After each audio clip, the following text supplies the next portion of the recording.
Cher Christophe, bienvenue, bonjour. Bonjour. Je me sens obligé de justifier ma présence à vos côtés, ce qui n'est pas votre cas. Vous êtes naturellement au lieu où vous devez être. Il me faut rappeler qu'il existe dans une vie des hasards heureux, souvent des rencontres que rien n'annonçait, que rien ne laissait prévoir.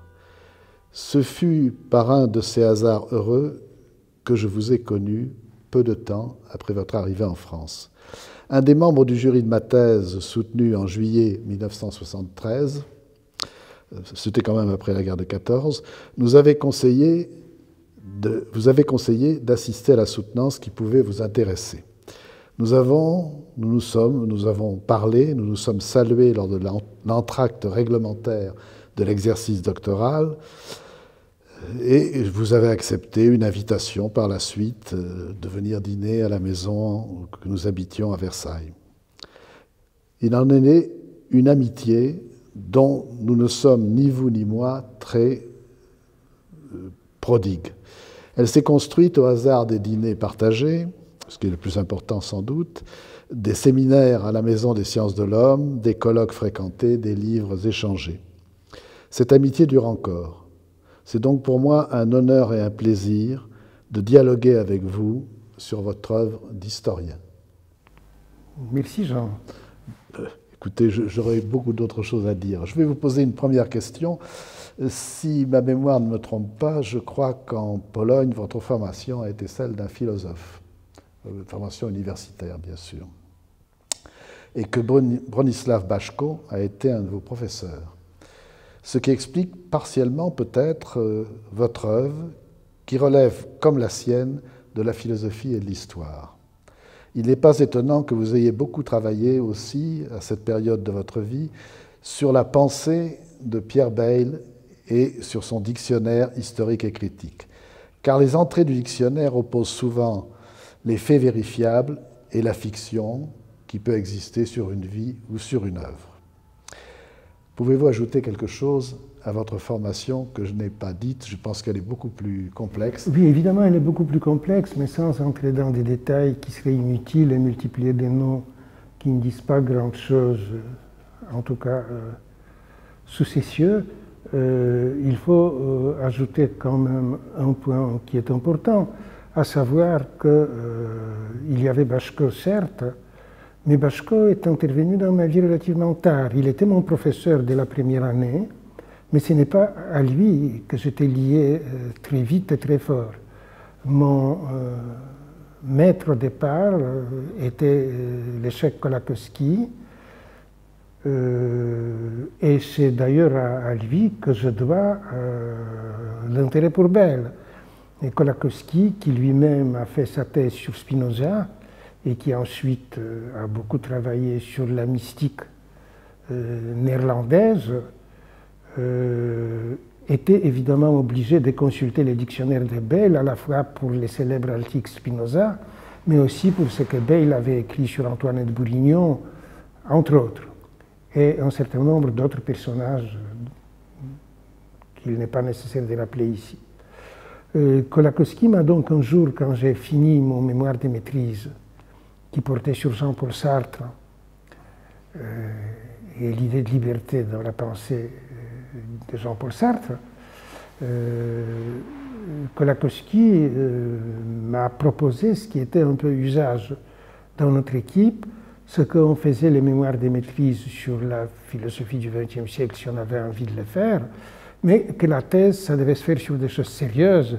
Et les choses sérieuses, c'était le XVIIe ou le XVIIIe. Dans le cas de Kolakowski, c'était évidemment le XVIIe.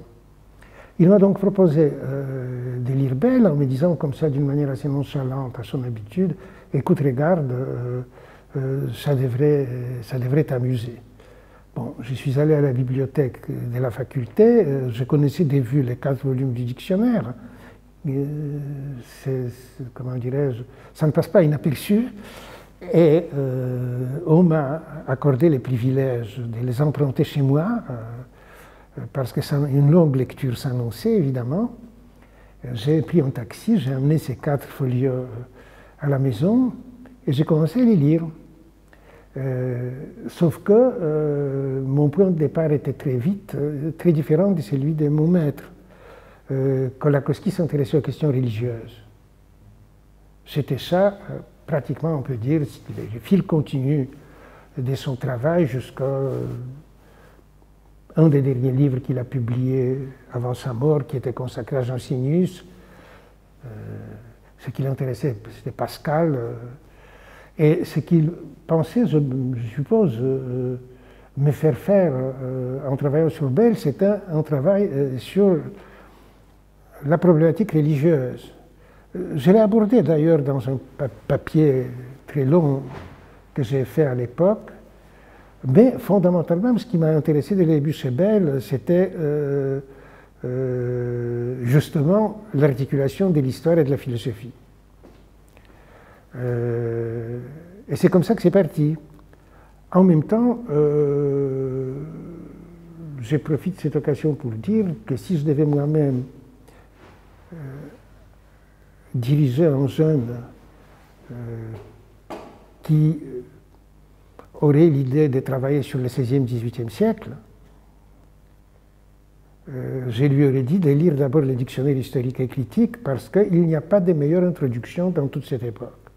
Et donc, dans un certain sens, le dictionnaire reste un peu au centre de mes recherches, même quand il n'est pas cité, même quand il n'est pas invoqué, mais quelque part, ces bagages que j'ai acquis en lisant d'abord les 4 volumes du dictionnaire d'un bout à l'autre, ensuite les œuvres diverses, encore 4 volumes in folio, et ensuite la correspondance qui à l'époque n'était pas réunie, aujourd'hui elle l'est, mais à l'époque il fallait repêcher les lettres, il y avait des lettres qui étaient publiées dans les œuvres diverses, et puis il fallait les repêcher dans des publications les plus étranges, et dans des endroits les plus étranges. Tout ça n'était pas très facile à Varsovie de l'époque, mais il faut dire que les bibliothécaires étaient gentils et coopératifs, et le système d'échange entre les bibliothèques fonctionnait malgré les rideaux de fer. Très très bien. J'avais des livres de la bibliothèque de Genève, ou de la bibliothèque d'Uppsala, ou de la bibliothèque de Stockholm dont j'avais besoin. Sans cela, je n'aurais pu rien faire.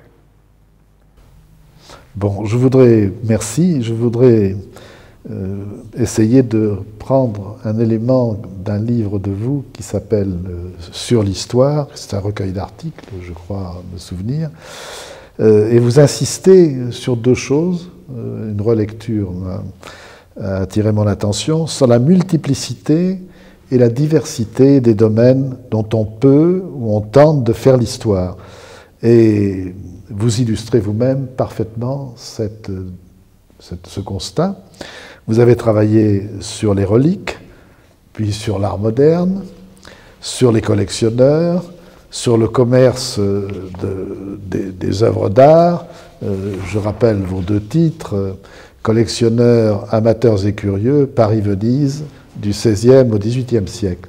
Vous avez travaillé sur les cabinets de curiosité, sur la peinture au XVIIIe, un grand volume publié aux éditions du Seuil, et vous avez même travaillé, plus inattendu à mes yeux, mais enfin, nous en avons parlé et vous m'avez convaincu, c'est sur le philosophe arabe, Ibn Khaldoun. Vous avez publié un livre qui lui est consacré en 2006. Et puis, sans oublier que vous êtes en train d'achever une histoire, je dirais, universelle, mondiale, des musées. Cette diversité, je vous pose cette question, est-elle le fait du hasard, ou comme l'on dit, l'occasion fait le larron, ou correspond-elle à un projet organisé qui tiendrait à votre questionnement déjà évoqué sur l'histoire? Bon, c'est toujours très difficile de répondre parce qu'il y a évidemment les 2. Il y a d'une part un projet, et ces projets, d'une certaine manière, m'accompagnent toujours, j'y reviendrai, je l'expliciterai. Et il y a aussi évidemment les hasards des circonstances qui m'ont un peu ballotté dans différents sens. Tout mon problème ayant toujours été, en fin de compte, d'utiliser les choses qu'il me fallait faire de manière à ce que cela corresponde d'une certaine manière à mon projet initial. l'exemple du livre sur Ibn Khaldoun est de ce point de vue-là très bien. Tout a commencé par des problèmes éditoriaux liés au livre d'un éminent savant marocain qui a écrit une grosse biographie d'Ibn Khaldoun et que son éditeur, qui était Pierre Nora, mon éditeur aussi et ami, trouvait un peu difficile à digérer pour les lecteurs habituels de la Bibliothèque des Histoires et a donc eu cette idée, que j'ai trouvée étrange, de me faire une préface pour ces livres, une sorte d'introduction qui aurait peut-être été un argument de vente. Moi, je prétendais en plaisantant que c'était pour me punir parce que j'avais d'une certaine manière imposé ces livres que je trouvais importants et dont je trouvais absolument nécessaire que Gallimard les publie. Je n'étais pas très convaincu par l'idée de préface. Je crois que l'auteur que je devais préfacer l'était encore moins que moi. Il n'en était pas très heureux.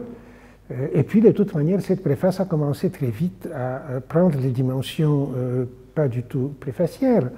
Mais pourquoi, au fait? Parce que j'y suis revenu, si j'ose dire, à mes premiers amours. C'est-à-dire, Ibn Khaldoun ne m'était pas inconnu, je l'ai rencontré à quelques reprises au cours de mes recherches plus anciennes. J'ai un passé de médiéviste, j'ai travaillé sur l'histoire et la philosophie au Moyen-Âge, c'était le sujet de ma thèse d'habilitation. En Pologne, on fait deux thèses, j'ai dit ça entre parenthèses. Il y a la thèse de doctorat et la thèse d'habilitation, ce qui, grosso modo, ensemble équivaut à la grande thèse française. Ça fait à peu près 1 1500 pages, bon, un gros volume. Mais en fait, ce sont deux volumes et c'est échelonné dans les temps, ce qui est psychologiquement beaucoup plus soutenable qu'elle était la grande thèse française de son temps. Bon. Vous voyez dans quel état elle m'a laissé. Oui, je referme la parenthèse. Extrêmement fatigué. Vous avez survécu à ces systèmes, mais nous connaissons, vous et moi, des gens qui n'ont pas survécu. Qui ont vraiment payé au prix très fort, psychologiquement parlant, l'exercice de la grande thèse. Bon, donc je referme cette parenthèse. Il y avait donc là une circonstance, il y a quelque chose qui est apparu tout à coup. Il n'entrait pas dans mes projets d'étudier Ibn Khaldoun. Mais il n'était pas non plus impossible d'étudier Ibn Khaldoun en l'insérant dans ma problématique, c'est-à-dire d'emblée d'abord. Je déclare dans la première phrase de mon livre que je ne connais pas l'arabe, ce que j'ai pensé la moindre des choses par rapport au lecteur qui aurait dû s'attendre à une compétence linguistique permettant de lire les textes dans sa version originale. Et deuxièmement, j'ai complètement déplacer les sujets en essayant de confronter Ibn Khaldoun avec la pensée européenne, disons chrétienne en fait, parce que ce n'est pas négligeable à l'époque, de son temps, de prendre ses contemporains dans le contexte des disputes théologico-politiques, mais aussi dans le contexte de l'essor de la littérature, parce que chez Ibn Khaldoun, c'est l'un et l'autre, et donc essayer de les voir. Et c'est un peu comme ça, je peux dire, que mon itinéraire a fonctionné, mis à part la période strictement universitaire qui, dans mon cas, a duré pas très longtemps, parce qu'en 1968, on m'a éjecté de l'université de Varsovie, mais j'avais déjà mon doctorat et mon habilitation, donc j'avais tous les titres nécessaires. Mis à part donc cette période, j'ai toujours fonctionné un peu en essayant de convertir les circonstances, pas toujours très bonnes, en quelque chose qui m'apportait un profit dans ma perspective de long terme. Alors cette perspective de long terme, c'était en fait de répondre à la question qui est une question purement historique, et philosophique, épistémologique. Comment peut-on connaître, je dis bien connaître, ça entraîne beaucoup de choses sur lesquelles je n'entrerai pas, les passés. Et les passés, non pas les passés dont on peut se souvenir, mais les passés distants, les passés qui est séparé de nous par des années, si ce n'est par des siècles ou des millénaires. C'était là mon point de départ. Et je me suis tout de suite dit, là j'ai assez vite saisi cela, je ne me souviens plus si avant ou après avoir lu Arnaldo Momigliano, dont les travaux sur l'histoire de l'érudition et de l'histoire étaient à l'époque quelque chose d'absolument pionnier et nouveau, je me suis dit que c'est une question qu'on n'est pas posée de manière historique. C'est-à-dire connaître, oui, très bien, mais se connaître signifiait des choses très très différentes à des différentes époques, et qu'il faut donc reprendre les sujets d'une manière historique. À vrai dire, je me faisais des illusions parce que je pensais que tout ça a été fait depuis longtemps et que ce n'est qu'à lire quelques livres pour régler les problèmes. Il n'en a rien été, et cela m'a conduit d'abord à une longue traversée d'un long XVIIe siècle qui chez moi a commencé au début du XVIe et s'est terminé à peu près au milieu du XVIIIe, donc c'était un très long XVIIIe siècle. Et quand j'ai terminé avec ce très long XVIIIe siècle, après avoir montré, en tout cas je crois avoir montré, qu'il y a eu une sorte de révolution qui a amené l'histoire justement de croire à connaître, disons, to make a long story short vraiment, et de la littérature à la prétention à une discipline universitaire, voire carrément scientifique, je me suis dit que ça ne marche pas trop bien parce que quand on parle de la Révolution, il faudrait décrire l'ancien régime contre lequel elle s'est exercée. Ça signifiait plonger dans le Moyen-Âge, puisque je commençais avec la Renaissance, et là j'étais sur un terrain à peu près connu. Et de nouveau, toujours irrémédiablement naïf, je me suis dit, les médiévistes ont dû explorer ça sous toutes les coutures. Je prends 5 livres, j'écris 10 pages de résumé à l'introduction de mon bouquin, et c'est parti. Mais ce n'était pas parti du tout, parce qu'il n'y avait pas ces livres à partir desquels j'aurais pu faire sa préface. Les résultats ont été quelques années d'un travail assez acharné, dans des conditions politiques dans lesquelles je n'entrerai pas, mais qui ne facilitaient certainement pas une sorte de sérénité de la recherche, un lourd pavé qui a pu paraître en 1968 en Pologne, pratiquement 2 semaines ou 3 semaines avant que le couperet tombait. 3 semaines plus tard, ce livre ne paraissait plus. Mais comme il était déjà paru, il était en librairie, il a été acheté tout de suite. Donc le tirage a disparu avant que les autorités aient eu le temps d'intervenir. Le 2e volume qui était prévu a paru, combien 25 ans plus tard, et encore dans une maison d'édition à l'époque clandestine. Donc, la Pologne étant le pays surréaliste, comme chacun sait, c'est aussi le seul pays où une maison d'édition clandestine publiait une lourde thèse sur la pensée historique du XVIIe siècle. Bon, écoutez, maintenant j'aimerais qu'on s'intéresse à l'histoire des collections. Vous dites qu'il y a 3 temps, je pense, c'est ce que j'ai perçu en vous lisant et en vous relisant, le temps des reliques, hein, qui sont une forme liée à la foi, mais une communication aussi avec le passé et avec sans doute ce que nous ne pouvons pas percevoir, qui est la divinité. Il y a ensuite le temps des collections privées, et puis enfin le temps des musées, qui est une forme de collection, mais qui est d'accès public et qui n'est pas lié à une personne, souvent lié à des donateurs ou à des achats.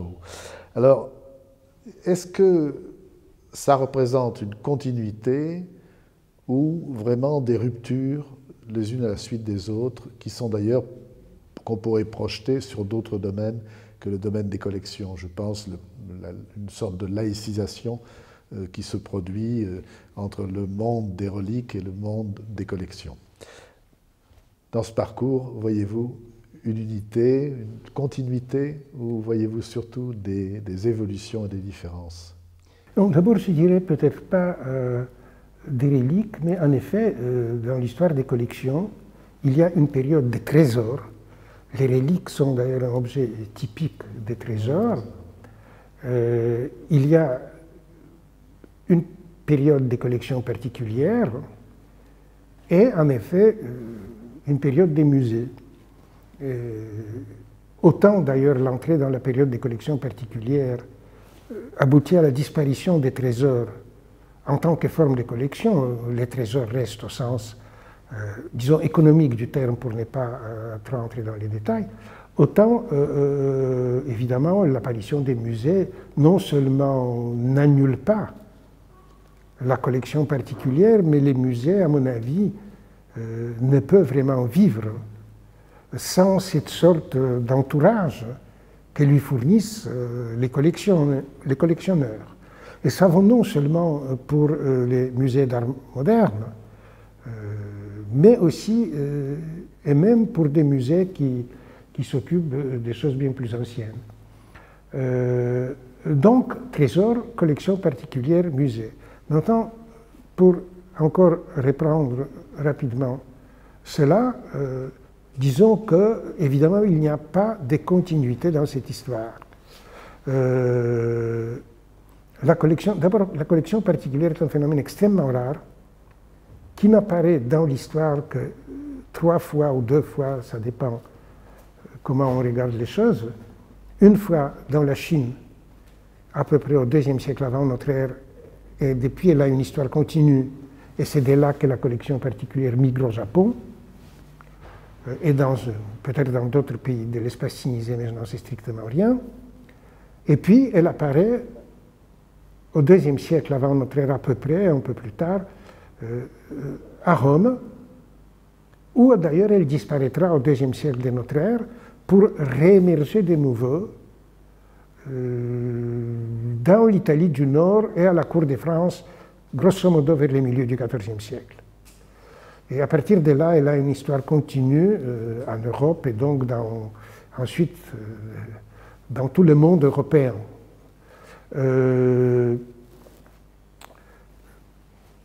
Donc il n'y a absolument aucun automatisme ni aucune continuité dans les passages du trésor à la collection particulière. C'est une vraie rupture. Ça suppose d'ailleurs des conditions sociales tout à fait différentes. Et cela entraîne en effet, cela va de pair en effet, comme vous l'avez dit, avec une sécularisation de la collection. Les trésors est une collection qui unit indissolublement une dimension économique, une dimension religieuse et, disons, aussi une dimension ludique, artistique, comme on veut. Mais, en tout cas, la dimension religieuse d'un trésor et sa dimension économique sont constitutives du phénomène trésor.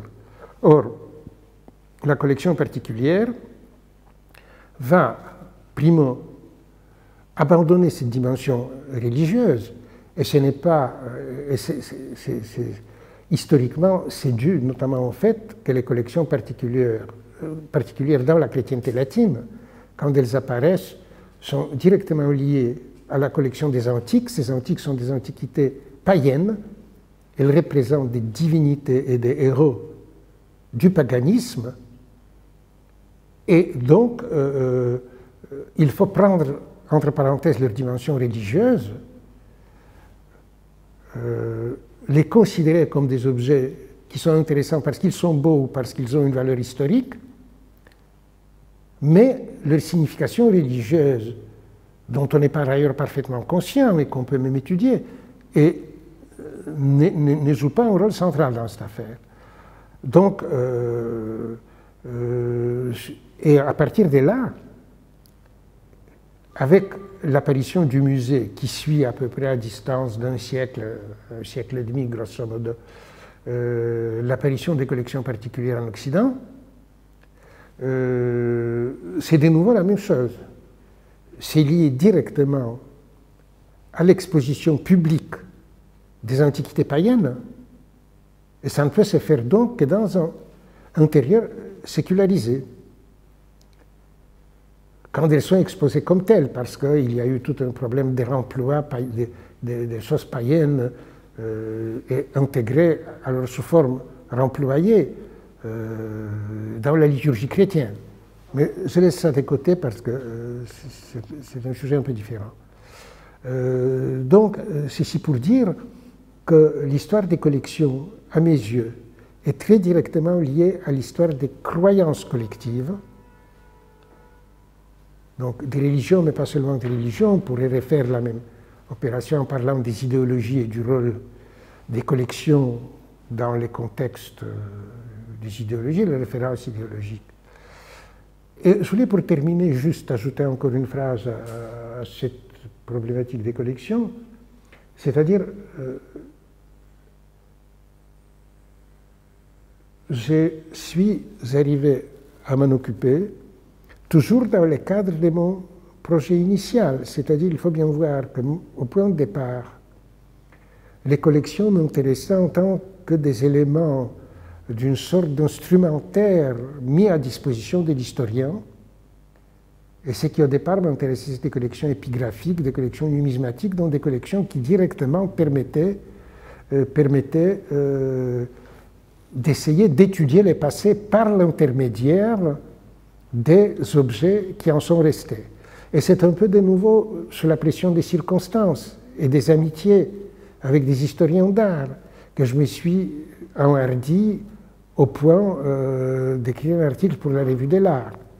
Étant donné les relations entre les historiens et les historiens d'art dans la France de ces années, c'était, je ne dirais pas assez risqué parce que j'étais invité à le faire, mais en tout cas, je pense avoir été un des premiers à avoir contribué au rétablissement de la bonne entente entre les historiens et les historiens d'art, qui n'était pas dans très bons termes, parce que les historiens étaient beaucoup plus puissants dans toutes les commissions et donc accaparaient tous les crédits. Ensuite, nous nous sommes réconciliés et désormais tout va très bien. La main dans la main. La main dans la main. Très bien. Et puis de toute manière, il n'y a plus de crédit, donc ça résout les problèmes. Écoutez, la main dans le vide. Vous avez donné aux collectionneurs et à la collection, je dirais, une sorte de dignité. Car vous faites une description assez ironique du collectionneur qu'on voit comme un maniaque qui ramasse des choses un peu bizarres, qui les contemple. Nous avons connu par votre fille Johanna la fille d'un collectionneur, ou la petite-fille d'un collectionneur, la fille d'un collectionneur, qui faisait un portrait, non, la petite-fille d'un collectionneur, qui faisait un portrait absolument dantesque, cet homme, ne s'occupant pas de sa famille, partant chercher les objets. Il a inventé les objets de collection, d'ailleurs, les objets inuits lui doivent beaucoup, et ne s'occupant pas de sa famille, et allant regarder s'enfermant dans son bureau pour regarder ses acquisitions. Moi, j'ai été un collectionneur, comme vous savez, mais beaucoup plus modeste et un peu compulsif. J'ai collectionné des livres anciens, des œuvres graphiques, des masques africains, mais je vous remercie d'avoir donné une dignité à mes manies. Mais le collectionneur des grandes œuvres d'art est une autre catégorie. Et sous le terme collectionneur, il y a une sociologie qui serait à faire. Vous savez qu'il y a des gens qui collectionnent des choses, je ne crois pas qu'elles auront accès au musée.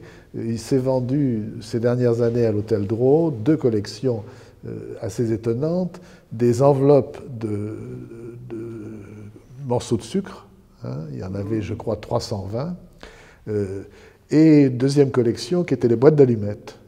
Hein, la collection était assez fabuleuse, difficile à percevoir parce qu'une boîte d'allumettes ressemble beaucoup à une autre boîte d'allumettes. Et il y avait là à peu près 500 ou 600 pièces qui ont trouvé acheteurs. Il y a donc... Mais j'imagine mal, même dans un musée consacré à la vie quotidienne, qu'on puisse... C'est-à-dire, je suis un peu gêné. Il y a une hiérarchie dans les collections, il y a une hiérarchie dans les collectionneurs, qui est liée souvent à leur formation, à leur culture, aux moyens financiers dont ils disposent. Et je trouve que le terme collection-collectionneur demanderait parfois à être précisé par d'autres dimensions, qui ne relèvent pas de l'histoire de l'art, qui relèvent des critères de valeur qui appartiennent à une autre culture et à d'autres niveaux. Qu'en pensez-vous ? Ah non, mais je suis tout à fait d'accord. En plus, d'ailleurs, au départ, ce qui m'intéressait, ce n'était pas du tout les collections d'art, c'était justement ce que j'essayais d'éviter, à la fois faute des compétences. Je ne me sentais pas du tout l'historien d'art. Vous l'avez dit, je suis philosophe de formation, historien un peu autodidacte, mais disons qui ne l'est pas, arrivé à être reconnu par la corporation. Mais historien d'art, je l'étais encore moins. Donc, ce qui m'intéressait, en fait, c'était des collections d'objets ayant valeur de monuments historiques, disons. Les inscriptions, les monnaies, ça pouvait être aussi les armes, armures et tout ce que vous voulez. Maintenant, ceci étant dit, donc je suis venu enfin à m'occuper des œuvres d'art et à braconner sur les territoires des historiens d'art parce que tout simplement il fallait, comment dirais-je, il fallait englober ces champs dans son intégralité. Donc on ne pouvait pas le couper d'un côté des collections très modestes, petites, et je reviendrai aux boîtes d'allumettes à l'instant, et d'autre côté, on ne pouvait pas les couper non plus des grands collectionneurs avec d'énormes moyens qui collectionnent des chefs-d'œuvre de la peinture ou de la sculpture ou d'autres choses de ce genre. Maintenant, évidemment, il y a toute une sociologie des collectionneurs, il y a plusieurs mondes qui d'ailleurs ne communiquent pas ou communiquent très peu. Et en effet, entre un collectionneur des boîtes d'allumettes et un collectionneur qui réfléchit à l'achat de son prochain Titien et qui s'émeut dans les ordres de grandeur des dizaines de millions de dollars, il y a un abîme social, culturel et tout ce que vous voulez. Mais du point de vue d'un anthropologue ou d'un historien anthropologue comme moi, qui étudie les phénomènes des collections, les deux sont tout à fait intéressants et d'ailleurs les deux, chacun à sa manière et chacun à son niveau, collectionnent des objets muséalisables. Les boîtes d'allumettes sont un objet extrêmement intéressant. Par exemple, une collection des boîtes d'allumettes polonaises des années 1940 jusqu'aux années 1980 serait pratiquement en miniature la collection des affiches et des slogans des propagandes, parce que la boîte d'allumettes servait comme porteur des images des propagandes. Parfois, bon, très rarement en Pologne évidemment à l'époque, mais beaucoup plus souvent par exemple en Occident, elle sert des supports publicitaires. Donc, ce sont des petites formes graphiques, tout comme timbre-poste, tout comme des timbres-poste, mais qui sont intéressantes. Les emballages des sucres dont vous parliez m'ont rappelé que au tout début de mon travail, je suis tombé sur une collectionneuse polonaise qui collectionnait les emballages des oranges et des citrons, des petits papiers dans lesquels on emballe les oranges et des citrons. Je me suis demandé ce que ça peut bien vouloir dire. Et je me suis dit qu'elle habitait dans une toute petite ville du sud-est de la Pologne. Je me suis dit que c'était en fait probablement son seul contact avec le vaste monde. C'est tout un exotisme auquel elle n'aurait pas accès autrement, qui entrait par ces biais-là. Ces oranges et ces citrons venant des pays lointains, à tel point qu'à cette époque, encore une fois, on ne voyageait pas librement, ça en était mythique. Donc, elle communiait avec le monde, qui était pour elle presque, on pourrait dire, un monde transcendant, inaccessible, coupé par une sorte de barrière tout à fait réelle, c'est-à-dire la frontière, visa, passeport, devise qu'il fallait avoir et tout. Et de ce monde-là, lui arrivait de temps en temps, parce que ce n'était pas tous les jours dans les magasins polonais qu'on achetait des oranges à l'époque, ou les citrons, mais il arrivait de temps en temps. Et il y avait donc ces petits papiers coloriés qu'elle réunissait, il en a réuni, je crois, plusieurs centaines, voilà. Écoutez, je regarderai les oranges avec un œil tout à fait neuf, après vous avoir entendu.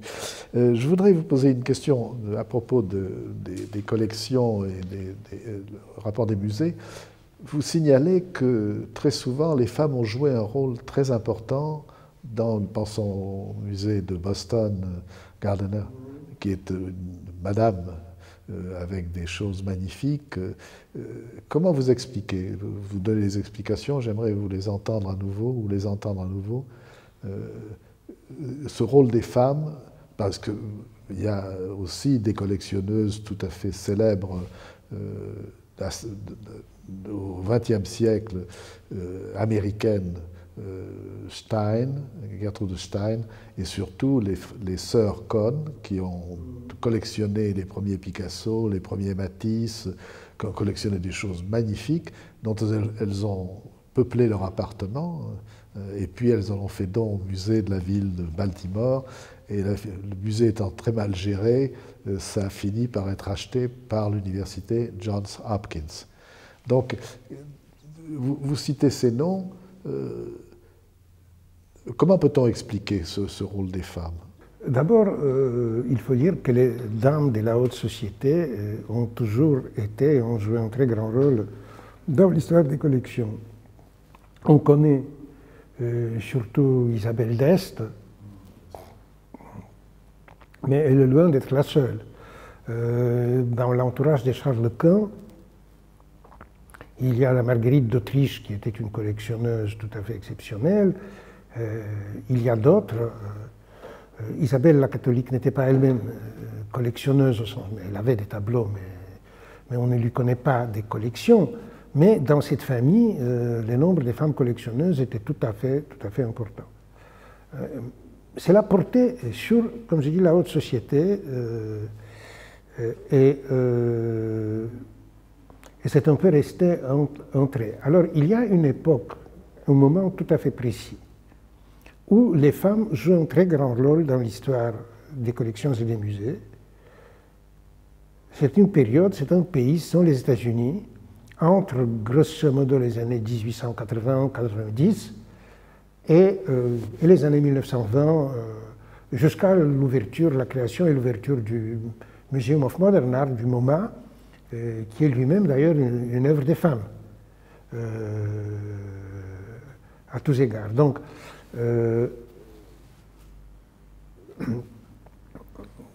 on pourrait énumérer plusieurs noms des femmes collectionneuses. Vous avez mentionné Isabelle Stewart Gardner, dont on a un musée à Boston,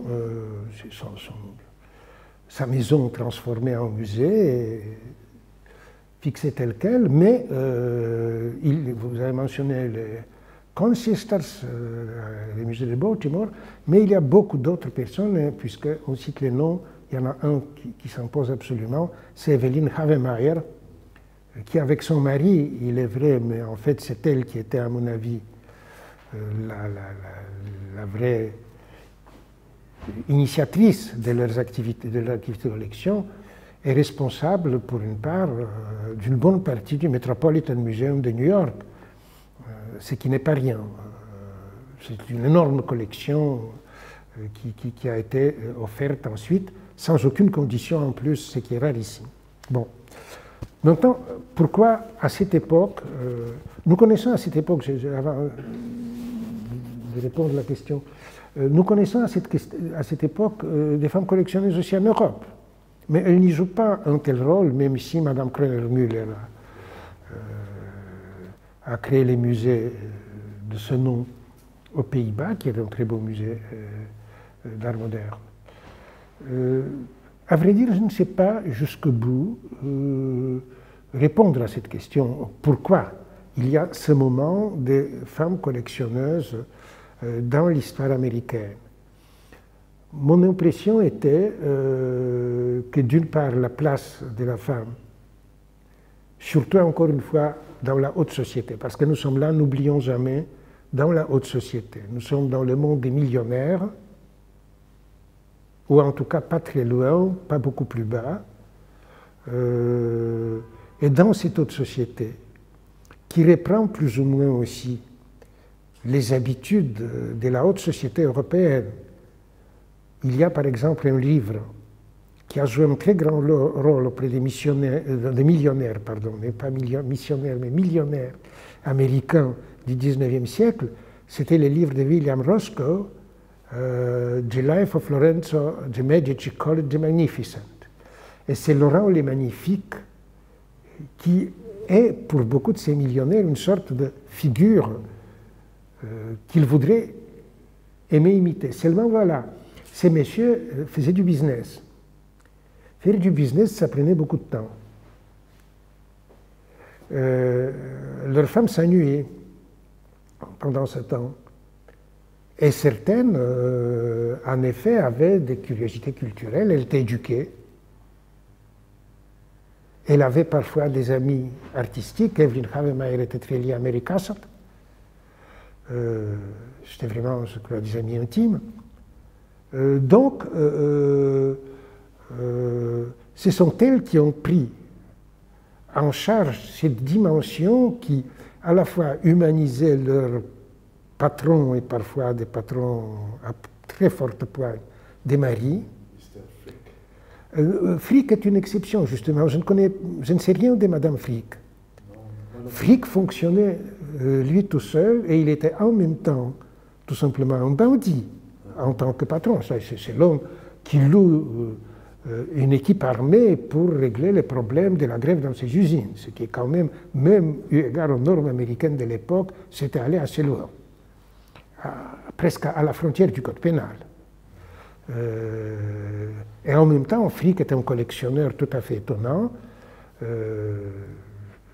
mais encore une fois, je ne lui connais aucune influence féminine. Je ne connais pas non plus assez sa biographie, mais je suppose que s'il y en avait une, on en saurait quelque chose. Tandis que chez les gens comme Havemeyer, chez beaucoup d'autres, c'est cette dimension qui joue un rôle. Mais c'est tout un problème de la place des femmes dans cette autre société des États-Unis. Ces dames ont une très grande autonomie. Elles voyagent seules, enfin en compagnie de leurs compagnes, mais pas nécessairement de leurs maris qui sont occupés ailleurs.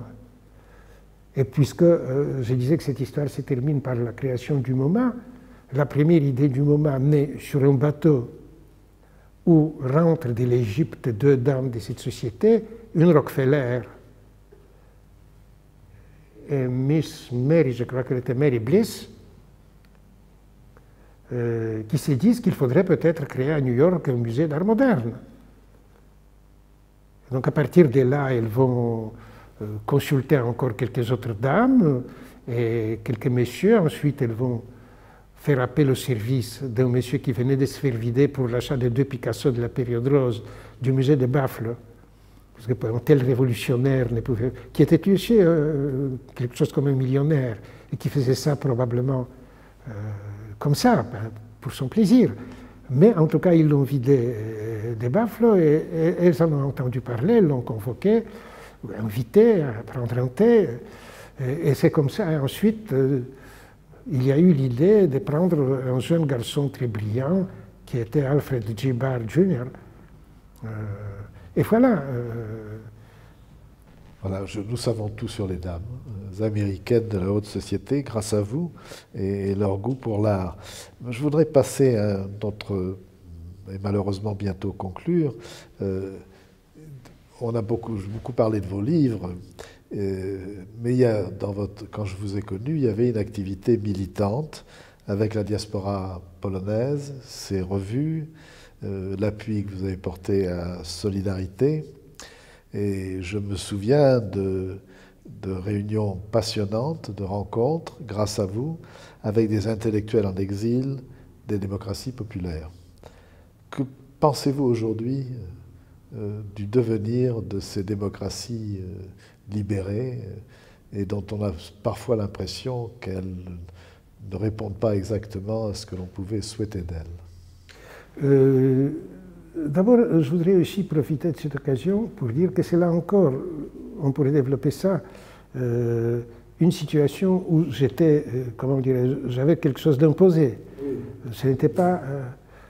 et en même temps, je pense énormément gagné pour mon travail de recherche à l'époque de ces militantismes. Mais je referme cette parenthèse pour répondre carrément à votre question. Pendant à peu près, dans le cas de la Pologne, pendant 25 ans, dans le cas de la Hongrie, un peu moins, ces pays s'est développé très bien. Il y a évidemment d'emblée un problème qui était celui du degré de préparation de ces pays à rejoindre l'Union européenne. Et de ce point de vue-là, évidemment, la différence entre les pays comme la Roumanie et la Bulgarie d'un côté, mettons la Tchéquie et la Hongrie de l'autre, était très forte. Et c'est pourquoi on n'est pas sorti de l'auberge avec la Roumanie et la Bulgarie, tandis qu'à un certain moment, on pouvait croire que pour ce qui est de la Tchéquie, de la Slovaquie, de la Hongrie, de la Pologne, tout marche très bien, mais tout marchait très bien. Et puis tout à coup, dans la Hongrie d'Orban d'abord, aujourd'hui dans la Pologne de Kaczynski depuis un an, nous assistons à des sortes de retours du refoulé autoritaire qui trouve visiblement des échos dans une partie de la population. Quand vous regardez la carte du vote en Pologne, vous voyez très très bien que les grandes villes ont voté d'une manière complètement différente des petites et que l'ouest de la Pologne a voté autrement que l'est, à telle enseigne que le pays est littéralement coupé en deux par une sorte de frontière entre les votes pro-parti droit de justice, c'est-à-dire les partis à mon avis, d'extrême droite, qui n'a rien à envier au Front National de Marine Le Pen, et par les partis, disons, plateforme civique qui étaient... bon. Alors il y a évidemment, comme toujours en pareil cas, des facteurs quasiment événementiels, les facteurs de personnalité, des éléments de conjoncture. Il y a aussi le fait que dans l'Europe entière, nous assistons au grand retour des nationalismes et des autoritarismes. Nous l'avons vu déjà en Italie avec Berlusconi. Et nous avons Marine Le Pen en France, nous avons Brexit qui est un monument du nationalisme britannique dans sa pire version, si tant est qu'il puisse y en avoir qui ne soit pas mauvaise. Donc, ça s'inscrit aussi dans un phénomène beaucoup plus général que ces pays.